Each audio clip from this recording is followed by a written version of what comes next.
Although our name is Lucy's Retired Surfers Bar and Restaurant, there's nothing tired or retired about anything we do. Meet Me at Lucy's has been our slogan and battle cry for nearly 3 decades in New Orleans. Located in the heart of the Warehouse District, Lucy's has truly been the destination spot for nearly every occasion. Whether it's happy hour after work, before and after Saints and Pelicans games, or just a delicious bite to eat at all hours, Lucy's is the perfect place to meet up, hang out, and unwind for a great time. And while you're there, you should try one of our signature surfing cocktails, like the Shark Attack or Blue Whale. And for the truly courageous, our famous Scorpion Tequila Shot. Remember, Meet Me at Lucy's is our slogan, but don't forget to bring your favorite pooch, because our lifeguard chair is always open. The owners of the Delachey's Wine Bar on St. Charles Avenue have opened up their newest creation uptown on Maple Street called Chez Delachey, a new local wine bistro featuring a larger menu of small and large plates, a brighter atmosphere, and full table service. Additionally, patrons can enjoy a large patio out front as well as an extensive wine list offering selections from around the world. It's Chez Delachey, 7708 Maple Street between Carrollton and Broadway. So here's the bottom line.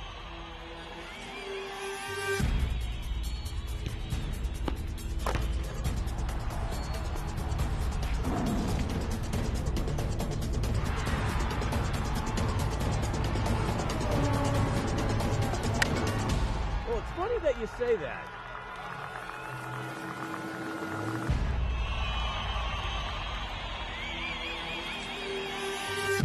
Let me tell you.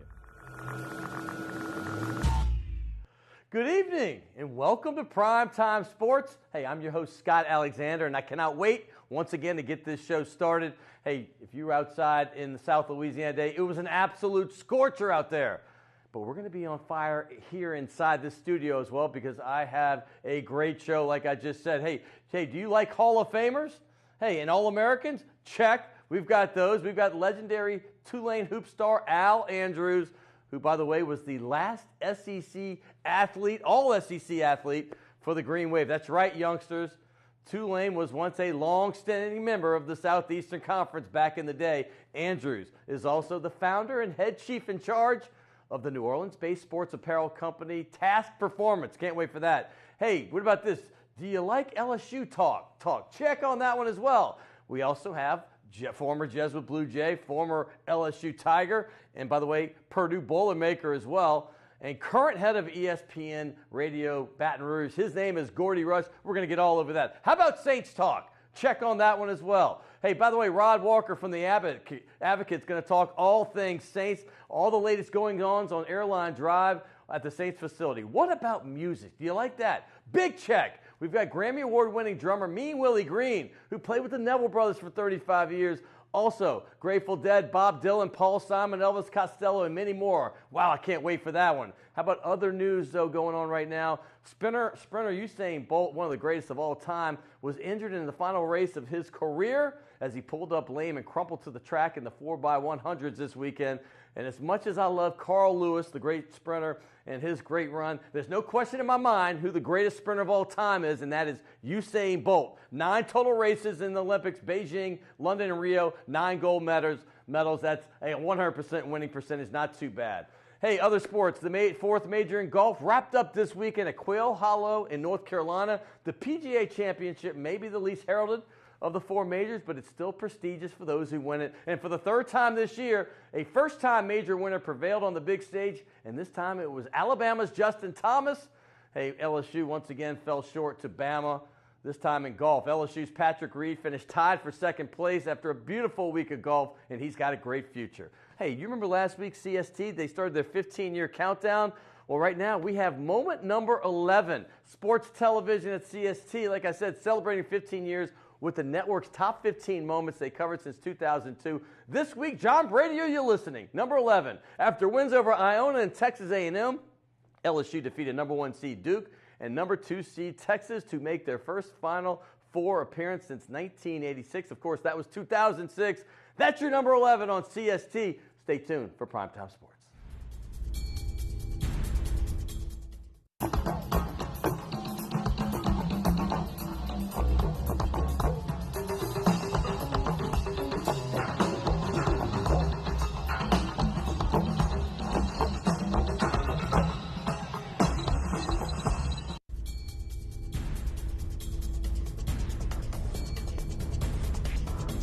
Welcome back to Primetime Sports. And like I said, I have an incredible show for you today. Hey, by the way, that clip you just saw, well, that was Willie Green, Mean Willie Green, the drummer for the Nevils for 35 years. He's with the New Orleans Suspects right now. And, of course, that's with the Grateful Dead back, like I said, 1989, Jerry Garcia et al. We're going to have him coming up next as well as a couple others. But first things first, hey, you like Hall of Famers? Hey, you like All-Americans? You like all SEC players?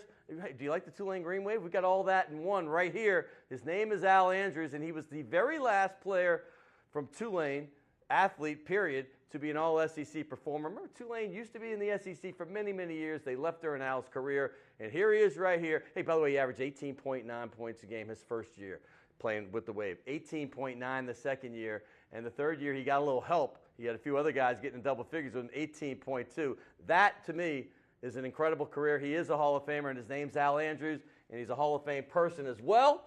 Thank you. Good to see you, my friend. Good seeing you, Scott. I got to know Al about 5 years ago when I first moved back to Atlanta. We did some stuff, and I put this apparel on for the first time, and I've yet to take it off. Literally for 5 years, yeah. I put that underwear. I wear it all, but I put the underwear on, and I'll wear it till it just goes away. Because, I mean, it's the most amazing stuff. You are the CEO of Task Performance here in New Orleans, and I love that company. Thank you very much.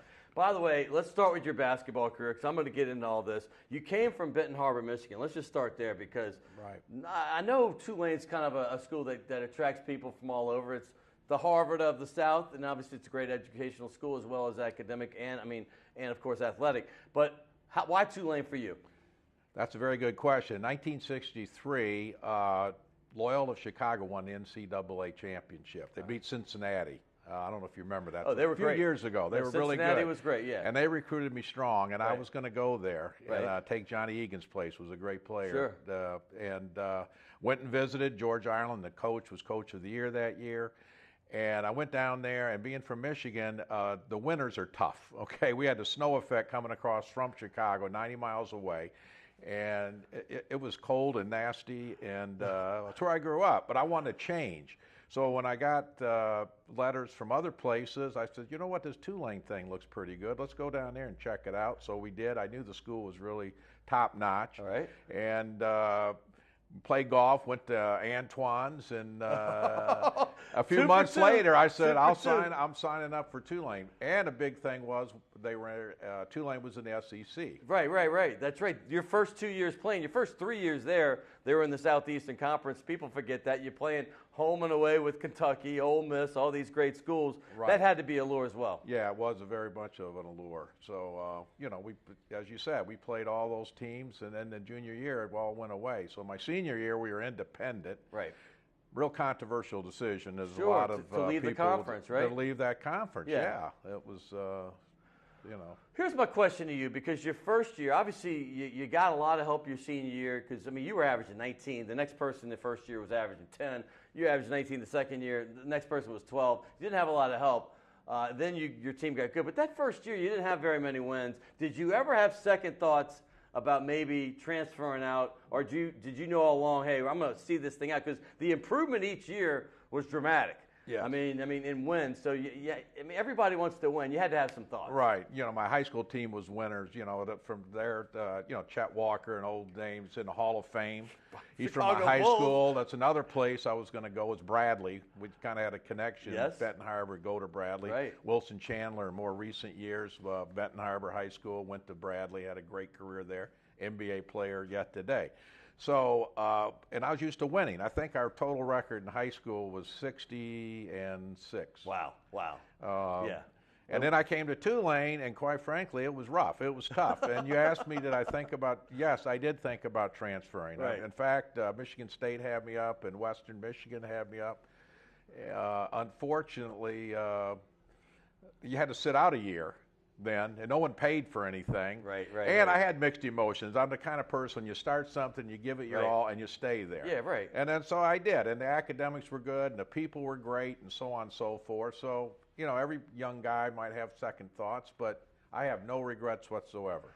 When you average 18 point whatever in the NBA, that's a very good career. But if you do that every single year you're in college, that's a great career. They just don't score as much. Obviously, there's a guy named Pistol Pete that did that 44 game, but That's way the anomaly. It's never happened before. Right. During your career, you got to play against the Pistol. You didn't get to play against the Pistol, No, but you got to watch him one time because freshmen couldn't play and you were a senior. Tell me that. That's right. Well, as a freshman, he was a freshman, I was a senior, so I did miss him, but I never played against him. But I watched him my senior year. I was sitting next to Johnny Arthurs, and we'd say, hey, everything was Pistol before we went up there to play LSU.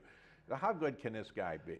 So we're sitting there. We don't say a word the first half. But you're watching the freshman game, right? We watch the freshman game. Right. We go in and get ready for the varsity. It comes after. The place is packed. We're all there to see Pistol. So, you're a little cocky when you're, doing pretty well on a varsity. You say, how good can this guy be? Right. So anyway, the first half he was 3 for 18. Right. And had about 8 free throws.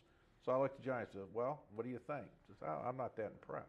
I'm not that impressed. And I said, well, to me, he's the greatest ball handler I've ever seen in my life. The things he did with the ball was just impossible. Yeah. They talked about Bob Cousy way back. Pistol. He didn't even dream about this stuff. Then the second half, of course, he was 18 for 22, scored 48 points. 48 in the second half? Yeah, something like that. It was incredible. Well, he was my all-time favorite athlete. Unfortunately, I wasn't old enough to see him in college, although I made all 5 years of those in the pros. But by the way, any great memories stick out of your playing career at Tulane, though? Because, you guys really came on that senior year and obviously had a great record. Right. That senior year, we got on a pretty good roll. Davidson came to town. Lefty Drizel was top the head 10 coach. Team. Yeah, it was. I think they were ranked 9th. 9th, yeah. And we beat them 93-89.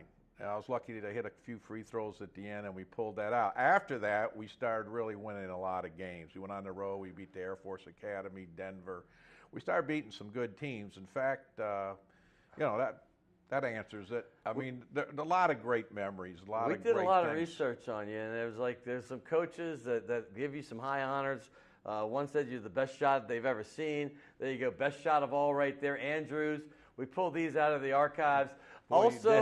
Also, my boy, Adolph, I shouldn't say my boy, but Adolph Rupp, one of the most successful coaches in college basketball history, had a pretty good compliment as well.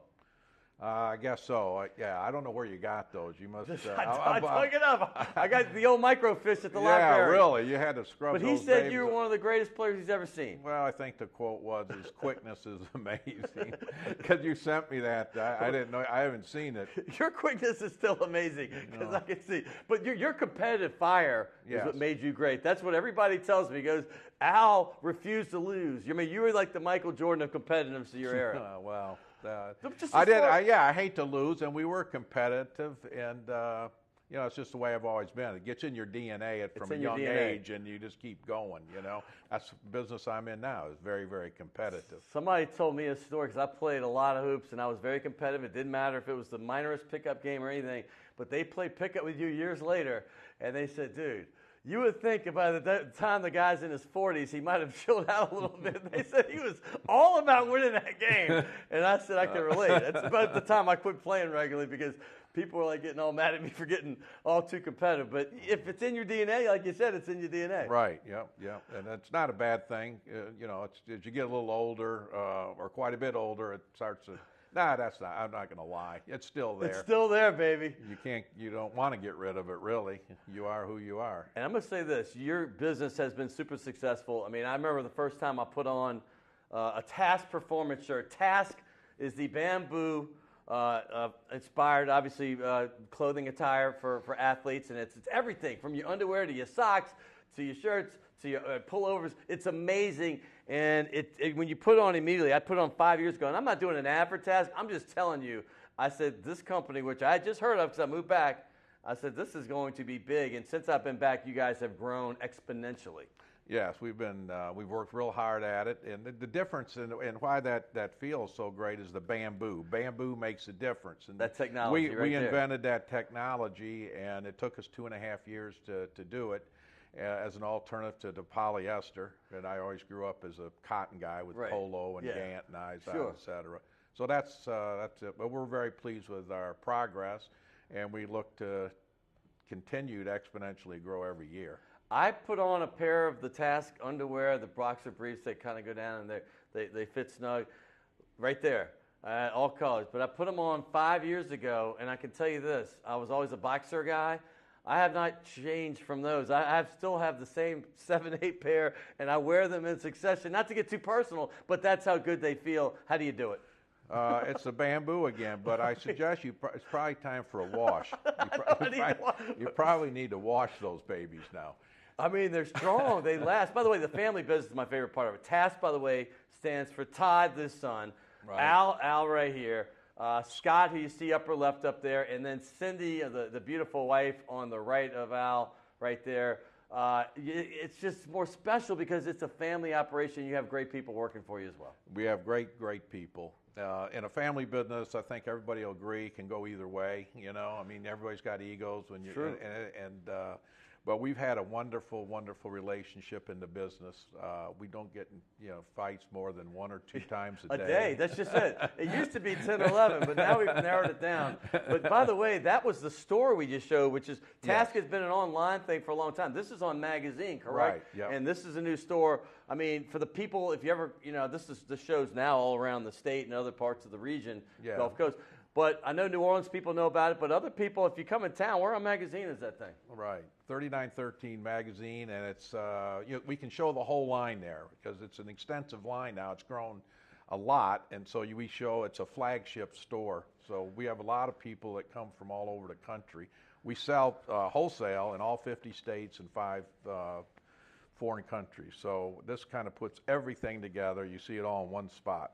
It's been beautiful to watch this thing grow from where I was when I first found out about it to where you are now. It's an amazing growth, and it's a great product. And I'm not here to sell clothes for anyone. I'm here to bring you Hall of Famers and All-Americans, but I'm also here to update you on what those same people are doing these days, and that's what he's doing. And it is a New Orleans-based company, a Louisiana-based company, and that's something we can all be proud of, and we're proud of you, Al. You're one of the great dudes I know. Oh, thank you very much. It's been a pleasure coming on. I mean, this is one of the great guys. He's kind of taken me under his wing since I've been here. I was gone, and I came back, and it was nice to meet folks like you. And this is a small debt of gratitude I could pay for you. And also, that's just a restaurant. And you're an uptown guy. It's in your neighborhood. Yeah. It's on Maple between Carrollton and Broadway. I know you're a basketball player, but I'm going to have you sign all 3 of these. Let's start with this one though, right here. That's our tradition. We sign. You got all your coaches on there from the Wave and some of the great players you've had, like the Rodney Holmans, Willie Fritz right there. We're hoping for great things from the Wave. And right there, that's my man, Al Andrews. Coming up next, we saw the little clip from the Grateful Dead. That's Willie Green. Willie Green. Man, he is with the New Orleans Suspects now, and he had a long, great career with the Neville Brothers, one of my favorite all-time bands. He's been with, Elvis Costello, Bob Dylan, the Grateful Dead, the list goes on and on. Don't forget Paul Simon as well. Hey, he's coming up next, Willie Green. Don't forget LSU and Saints talk later. I've got Gordy Rush, the head of ESPN Radio, former LSU Tiger player, as well as Rod Walker to talk Saints. He's been at every single practice at training camp. All that next on Primetime Sports.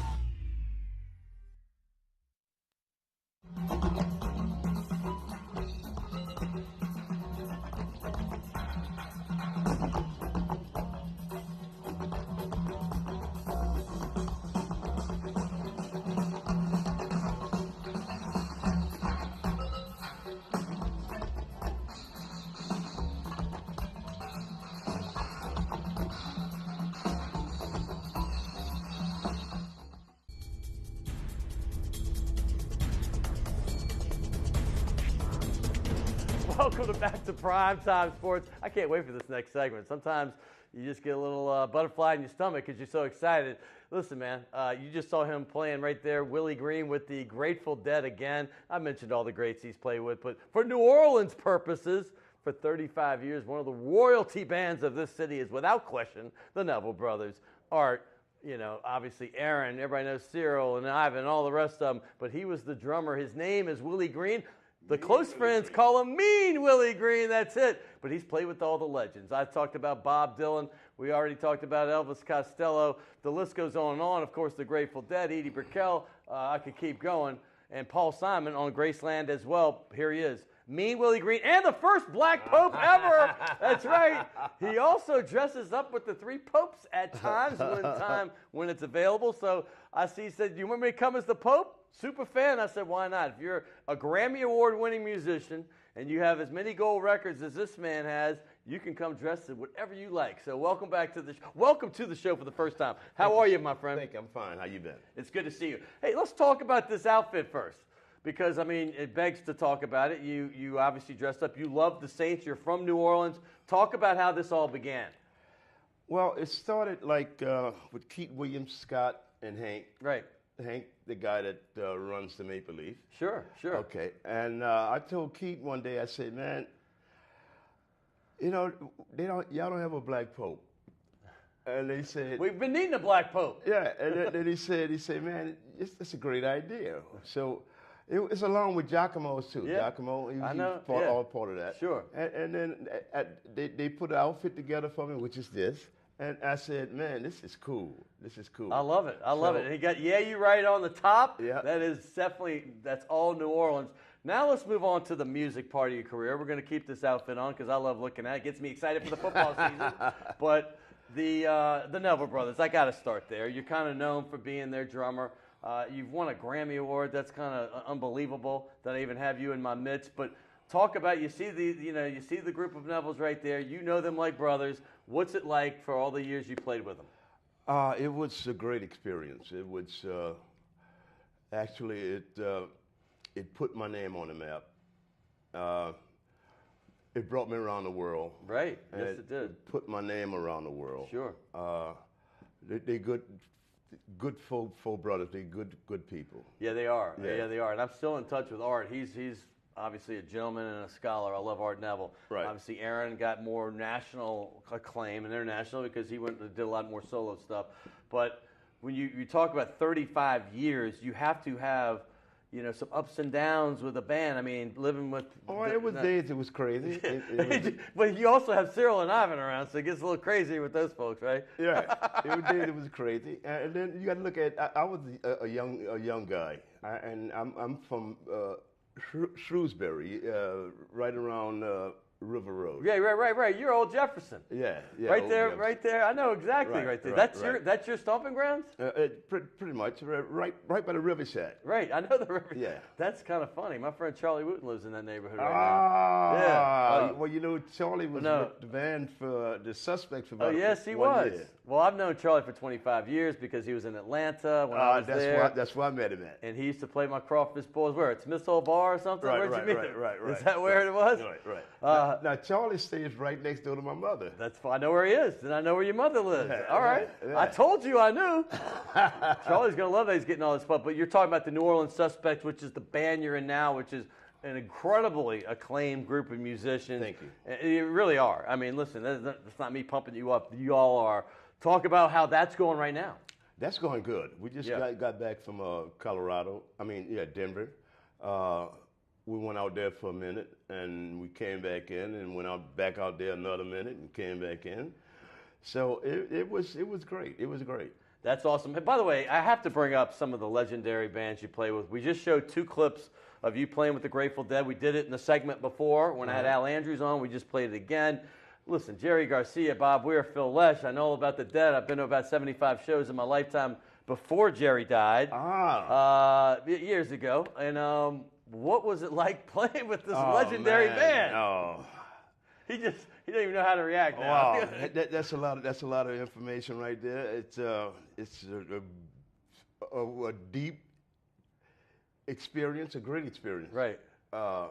Something I never predicted. When they said we're going to open up for the Grateful Dead, I said, who's the Grateful Dead? I said, Grateful Dead. I said, it's like a blues band? I said, no. So when I get there, I'm like, man, this is beautiful.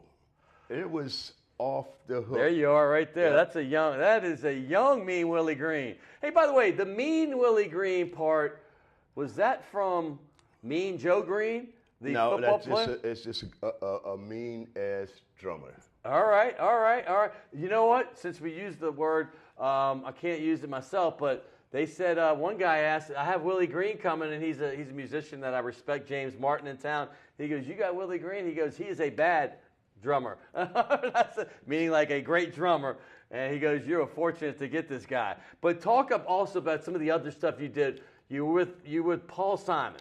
Paul Was Simon that the Graceland album? And Edie Brickell Edie Brickell. at Allen 2 Cent Studio. That's right. Oh, wow. Yeah. Wow. How was that? That was interesting. Paul was kind of different, but Yeah, he's a little bit different. Yeah. And Edie, his wife, is a lot taller. Yeah. And he's much smaller. Yeah, much smaller. Right, Small right, guy. right. Well, Bob Dylan, I mean, when you talk about songwriters, folk artists, some say he is at the very top of all of them. That was a very interesting session. Right. With Danielle Lanois. Okay. And the way it was set up like a horseshoe. It was like Paul would be where you at, Danielle Lanois would be there, Brian Stokes, Tony Hall, and then Willie Green right here. And we did it like in a kitchen. Wow. We did it in the house. The whole recording was done in the house. Wow. And, wow, that's very interesting. Yeah, and it's somewhere around Patania. And what I really love about Bob Dylan is that his sheet of music was about that long. Yeah. And it was too long. They had to take some of the words out and brought it down to here. Wow. And the stuff he took out was just as important as the stuff he left in.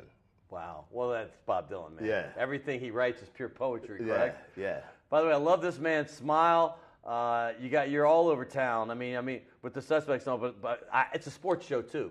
And I like to say we're an entertainment show, which is why I like to have musicians, because all the music is much as sports. However, you're a Saints fan. It's obvious. If you don't dress up like that, if you're not a Saints fan, how are they going to do this season coming off of 3-7-9? Give me something. I hope the best. That's all I'm saying. That's all you're saying. I hope the best. All right, you know what else I hope the best? I hope you come to this restaurant, because I got you a beautiful gift certificate thank you, sir. for coming on the show. Thank you. And I can't. This has been a pleasure and an honor for me to have you on, and I mean that from the bottom of my heart, because everybody I know, and I grew up watching the Devils. I will be honest with you, from day one, closing out the Jazz Fest for many, many years, I was in that crowd. Whether I lived home in New Orleans, I always came back for that final Sunday, and I've seen you on stage many times. So this is an honor. And you know what? I love to come back. There you go, brother. And we'll get you back. Hey, I need you to sign the Saints ball, too. That's our tradition here. But we're going to move on. That is me, Willie Green. Wow. I'm in the midst of a legend right here. Check out the New Orleans Suspects. They are a great band. And by the way, that footage we saw of the Grateful Dead earlier when they were actually playing the music on it, phenomenal. Coming up next, LSU's own. That's right, Gordy Rush. He played at LSU. His quarterback was Tom Hodson, but he played on the other side of the ball. He was a defensive back, a great guy to boot. He runs ESPN Radio Baton Rouge, and I can tell you they are doing great things up there. He's coming up next right here. We're going to talk Tigers and his business right here on Primetime Sports. Crescent City Steakhouse, a true neighborhood restaurant operated by the Vojkovic family since 1934, is the oldest steakhouse in the city of New Orleans. Serving only hand-cut, prime-aged, corn-fed beef for over 80 years, Crescent City Steakhouse has become a dining destination for both die-hard locals and adventurous travelers who seek traditional, timeless New Orleans cuisine. Crescent City Steakhouse, 1001 North Broad, on the corner of St. Philip, in the heart of New Orleans. Rock and roll will never die. It's old New Orleans, my, oh my. Come on, baby, let's go rock and roll at the city lane. All night, let's roll, let's rock and roll. Baby, do the rock and roll. At Mid-City Lane's the home of rock and roll. Although our name is Lucy's Retired Surfers Bar and Restaurant, there's nothing tired or retired about anything we do. Meet Me at Lucy's has been our slogan and battle cry for nearly 3 decades in New Orleans. Located in the heart of the Warehouse District, Lucy's has truly been the destination spot for nearly every occasion. Whether it's happy hour after work, before and after Saints and Pelicans games, or just a delicious bite to eat at all hours, Lucy's is the perfect place to meet up, hang out, and unwind for a great time. And while you're there, you should try one of our signature surfing cocktails, like the Shark Attack or Blue Whale. And for the truly courageous, our famous Scorpion Tequila Shot. Remember, Meet Me at Lucy's is our slogan, but don't forget to bring your favorite pooch, because our lifeguard chair is always open.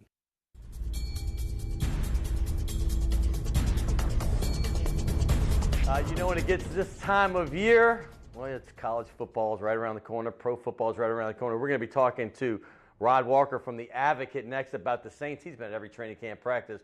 But LSU football is huge, obviously, down here in South Louisiana, across the entire state as well. And we have Gordy Rush, who not only played for the LSU Tigers, he speaks on the LSU Tigers on the radio as talent, and he manages ESPN Radio Baton Rouge, so much more. That's obviously Guarantee Media. But he is a former player, like I said, and this is his first time on Primetime Sports. Thank you, sir. Thank you for having me. Welcome to the show, my friend. I'm excited to be here. I mean, I'm excited to have you, and I can't wait to go. But I want to get people back, because people know who you are, but maybe people in New Orleans knew you went to Jesuit. You graduated in 1986. But I don't think that many people knew, but in between Jesuit and LSU, you went to a school up north called Purdue. By the way, I'll be producing the first 2 Purdue games this year. Good for you. I've got Louisville with the Heisman Trophy winner, Lamar Jackson, up in Indianapolis, and then I'll be on campus for the second game in West Lafayette. So I'll be at Purdue, and I don't know if I've ever actually been on campus. I've been on almost every campus in the country, and I might not have been on there. But how in the world did you go from New Orleans Catholic League to Purdue? Well, I had good grades, and then I actually waited 2 days past signing day, and LSU didn't offer. And so I had a lot of, I had Northwestern, I had Stanford, I had some Ivy League schools, and I thought Purdue was the best mix of academics and athletics for me. They needed people to play right away. They were short in defensive backs, so that was a good thing. And interesting enough, my head football coach was Frank Monaco, who's now at St. Charles Catholic, and he had an assistant, Andy Garver, that was a GA up in the state of Indiana, had a connection to the Purdue staff. He called, and they came down and recruited me and offered after seeing my first game.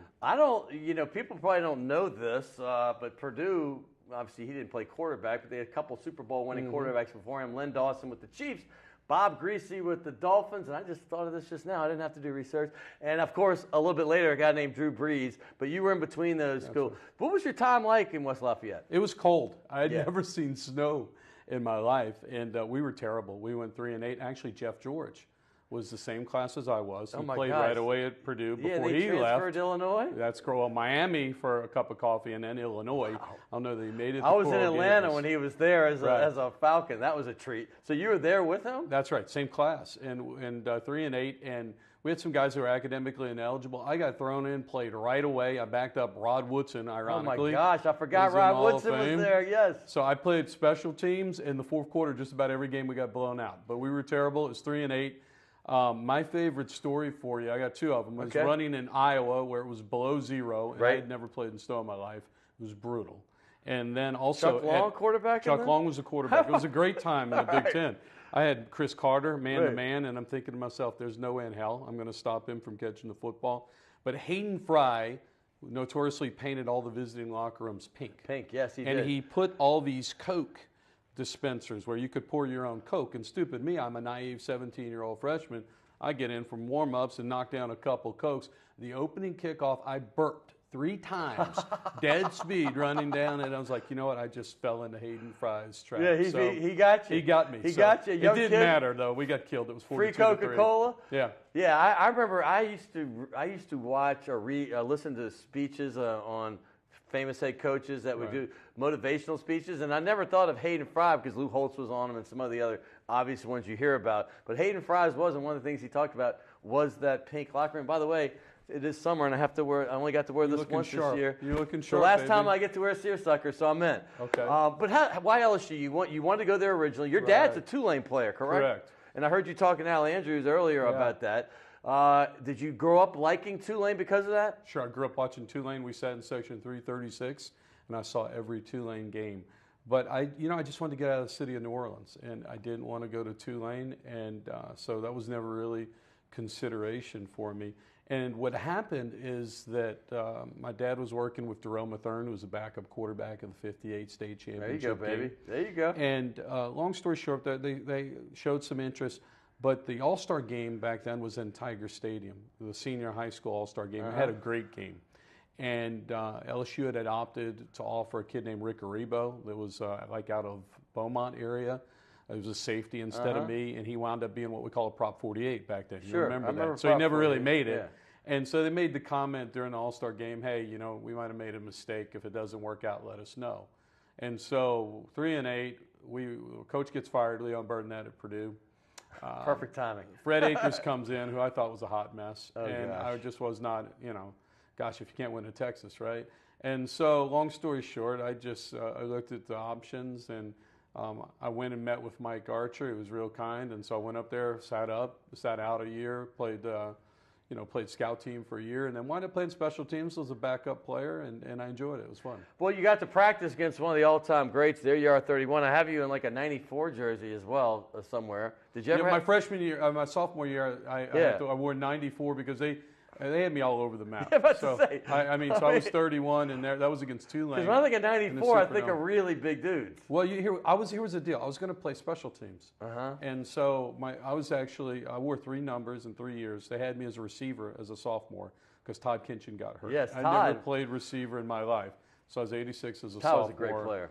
And so it was all that. But 31 was what I wore my senior year. Tommy Hodson, obviously, if you were there in 88, you were Right, there, so sure. you were there. SEC champion. The SEC, yes, man. I mean, talk about that period, because Tommy's one of my all-time favorite human beings and obviously great quarterbacks at LSU. You know what I remember about Hodson, who's a dear friend, is a tremendous competitor, but just so cool under pressure. Just the greatest. My favorite stories of Hodson was in the basketball gym. We would play, rec basketball. We'd get a team together and go play the fraternities. Oh, I played him a lot. No, I played against 56 Hodson. points. I mean, he and Mickey Guidry together. Yeah, they were good. They were unbelievable. They were good. Hodson, he never met a shot he did not No. He crossed half court. It's like, I feel like I gotta say, okay, I gotta pick you up at half court, I guess. Absolutely. Hey, by the way, 88 was earthquake game. Earthquake game. What a great deal. My favorite. The most boring game in history until the Right. last drive. It was the most boring game in history. You know what? I tell people that because I played special teams, everybody remembers Eddie and obviously Tommy DeFuller, Hodson DeFuller. But my favorite story of that game is that punt returns. Auburn was 7 punt returns for negative 26 yards. Look it up. And you were part of that Gunner team. It was just a hard-hitting game. It was a fun game to It be was a part of. okay. That's also the only game in history for me that I was in the upper deck, and I was with all the Auburn people. I don't know how that happened because I had just graduated and I came back to go to the game, and it was miserable. It was like 3-0 the whole game. Then it was 6-0 at the end. All of a sudden, we had one last chance, meaning LSU, Right. and they drove down and fourth down conversions, and it was over. But let's talk about this version. Well, further get that, I'm going to get to the ESPN stuff because you guys up there, Guarantee Media, explain what that is compared to ESPN Radio. Y'all are the parent company of it all. And I'm going to say one thing. They are run so well. They have great shows in there. If you want information, and it's simulcast as well in New Orleans, some of them are. Right. But talk about that whole operation. So thank you. So Guarantee Media is a subsidiary of Guarantee Corporation. And Guarantee Corporation had Gillico Insurance for 80-plus years, recently sold it. And so really diversifying our portfolio. Also, the company owns some assisted living and has at one point owned the CBS affiliate in Baton Rouge and sold it. But right now we have 5 radio stations, which is Guarantee Media. And so my day job, which the majority of my paycheck comes from, is running that radio group. We've got a classic rock, Eagle 98.1, which is the flagship for LSU sports. We've got a country station, 100.7 The Tiger. I've got a news talk, 107.3. And then we have a simulcast on what you're talking about, ESPN Radio Baton Rouge, 104.5, which is located northwest of town in Jackson, Louisiana, and 104.9, which is in Donaldsonville, Louisiana. Together, the simulcast covers Baton Rouge entirely, and then we threw it on 98.1's HD channel. So that is what we've done with that. So, and it's really been successful for us because it's 2 Class A radio stations, smaller signals that has really outperformed not only the industry norm for sports, but something that you'd see out of those stations. Obviously, if you're in Baton Rouge, you can catch it on those two, 104.5 and 104.9 for the sports part, ESPN. Right. If you're not in Baton Rouge, I know sometimes in New Orleans you can catch the Hannah Griff and Sports Today. Correct. And obviously Jimmy Ott, who I've known for 30 years. Yeah. Well, and obviously Matt Moscona has been on even longer down here. I don't know him as well, but he does a great job with that drive time show, After Further Review, AFR they call it. Yeah. But 2 of my favorite dudes that I love the most in the media here are T-Bob and Jordy Collada. I've known them both for about 5 years. Well, I've known Jordy for about 15. But they kick off your thing. You've got great talent across the board, and you're a big reason for that. Talk about those guys real quick before we get into LSU. So our partnership is with 100.3 New Orleans, and they're an ESPN affiliate as well. Yeah. And so we have 2 of our programs, and then we have some restrictions right now with some of our talent. I think sometime in the spring of 2018, we'll try to get to a prime time simulcast of everything. Nice. I mean, you know, Scott, I mean, it's like what your show is here. I mean, it's real simple. You get good talent and you play the hits. And you talk about what people want to talk about. Right. It's LSU and Saints. And I think we have people that have great personalities. There's a show we did with Jim Hawthorne and Doug Morrow. It was a great show. They did 2 hours taking calls going into their last game as a duo before Jim's last game, calling on the last football game, I should say. And I think it's that simple. And then, it's do you have people that are interesting that have what I call a large tribe, a large social media following? Sure.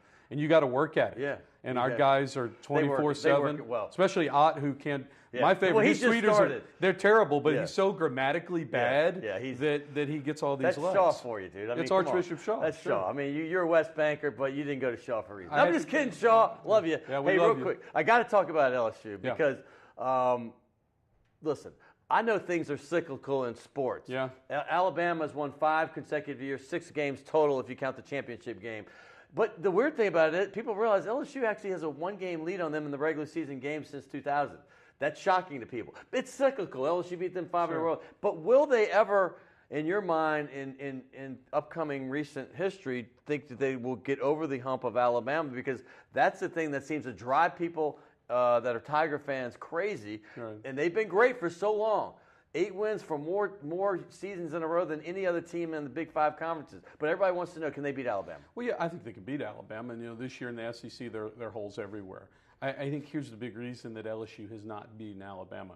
Their inability to consistently stretch the field vertically. Right. Alabama just comes up and presses and what have you. And with Canada, he's going to take his shots. And, we'll get into talking some LSU football, especially the quarterback position, which is the hot thing. But Canada's going to spread the football field and take some shots. And Nick Saban has had more problems with spread-type offenses. Of course, Manziel went in there and beat him. Ole Miss has given him fits. So how is he going to be able to react? So I think this will be a tougher, without a doubt, this will be a tougher offense to Saban to deal with. As you sign the ball, I'm sorry we don't have enough time, but tell me, is Etling, obviously he's the leader in the clubhouse for this gig. Can he do the job in Matt Canada's type offense where he's going to be throwing it up a whole lot? Well, I tell you that remains to be seen, but the hot topic for this, Scott, the hot topic for this camp has been Miles Brennan.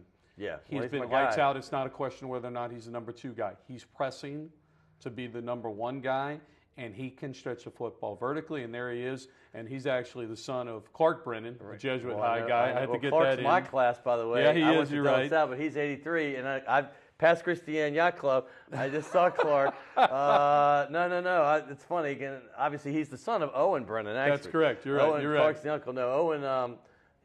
He's more of a Sam Barth guy. Okay. But they're all in the same family.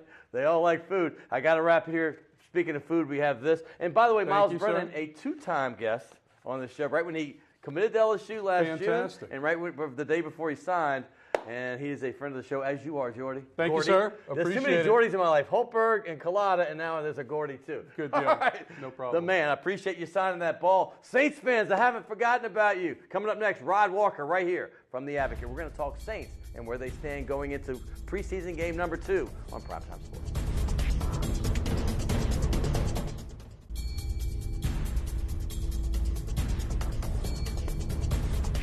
Oh, some say you saved the best for last, and I know Saints fans, you love the Saints. I'm sorry to make you wait, but I've got one of the best that covers the Saints, and he's been at every single training camp practice. He might have missed one, I don't know, but I know every time I've been there, and he's always there. His name is Rod Walker. He kind of does it all. He covers the Saints. He does the Pelicans. He does prep. He's a jack of all trades, and he's the pride of Yazoo City, Mississippi. Here he is.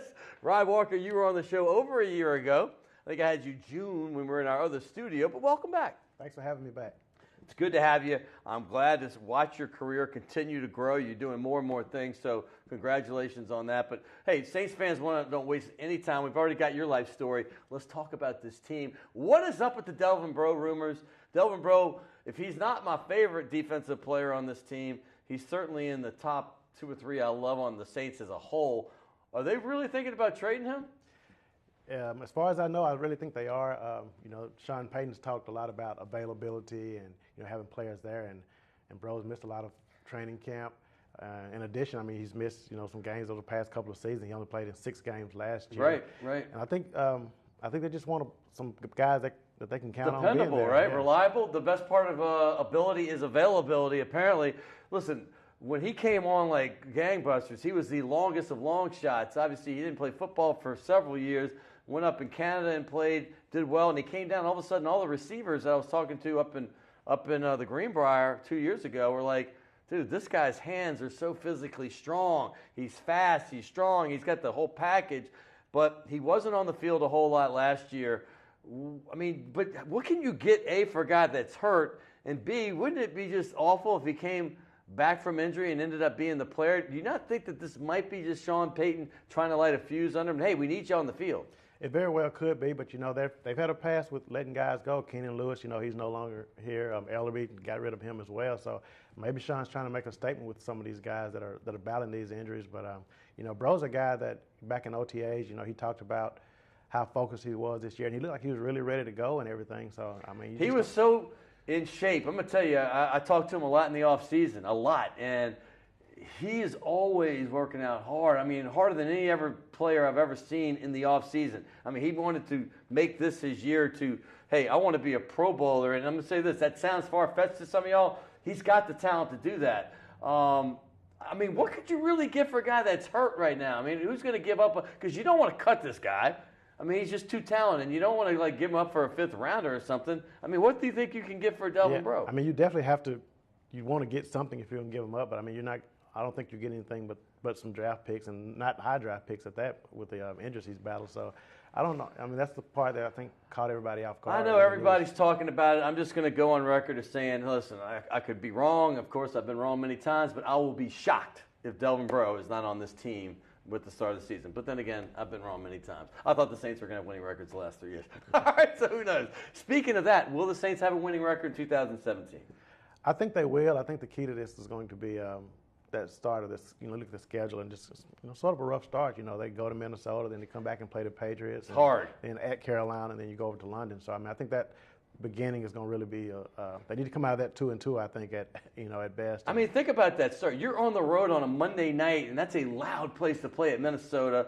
You have a rookie offensive lineman has to deal with that loud crowd at tackle. He's not going to be able to hear anything.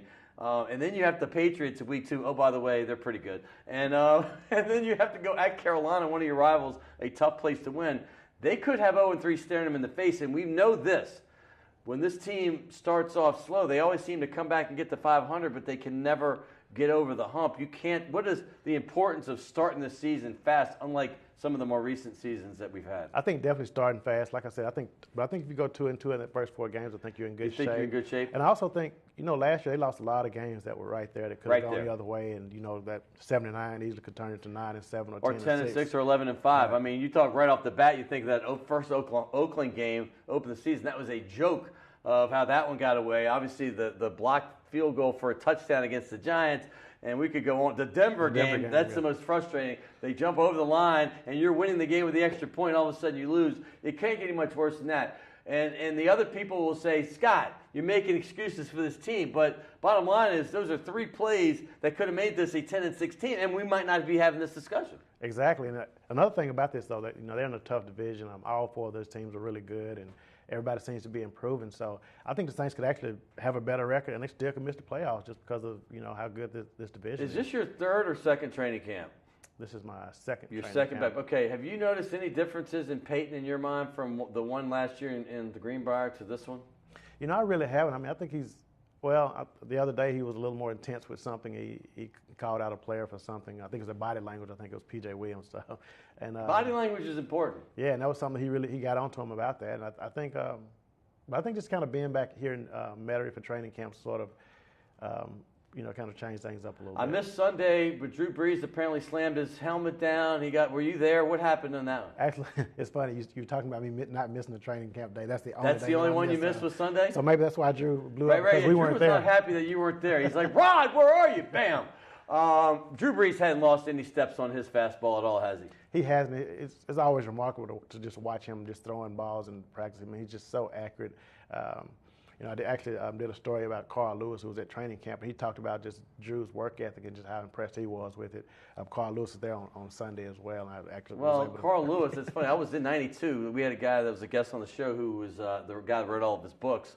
And I was living in France that summer. I went to Barcelona and stayed at his compound for like a week. Carl Lewis is one of the greats, and ironically in the Open, I talked about Carl as one of my favorite athletes of all time, but Usain Bolt, I think, is better because he just retired. Hey, one last thing. Did you get anything out of the Cleveland Browns preseason game that we just had last Thursday? I thought the defense played fairly well. Right. I mean they did good. The secondary, those guys in the secondary are really playing well, and that's where some of the toughest competition has been during training camp.